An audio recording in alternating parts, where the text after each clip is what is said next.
हे माझं गार्डन आहे, ॲक्च्युली ग्रिल गार्डन आहे.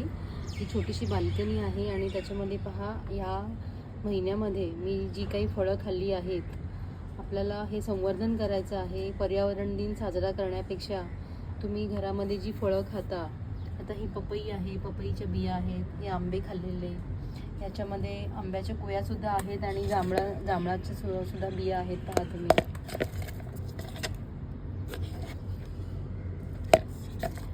केळ खाऊन केळ्यांच्या सालीसुद्धा आपण अशा वाढवू शकतो आणि खत म्हणून त्याचा वापर करू शकतो.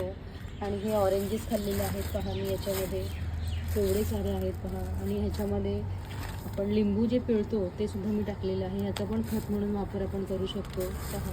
म्हणजे टाकाऊपासून टिकाऊ, म्हणजेच आपणच खाल्लेली फळं आपण कचऱ्याच्या डब्यात न टाकता आपण त्याचं खत बनवण्यासाठी वापर करू शकतो आणि आपली बाल्कनी आपण अशी हिरवीगार ठेवू शकतो. अंडी खाल्लेली त्याचे कवरसुद्धा, त्याच्यामध्ये कॅल्शियम असतं, खत म्हणून त्याचा वापर होतो. आणि चहाची पत्तीसुद्धा बघा,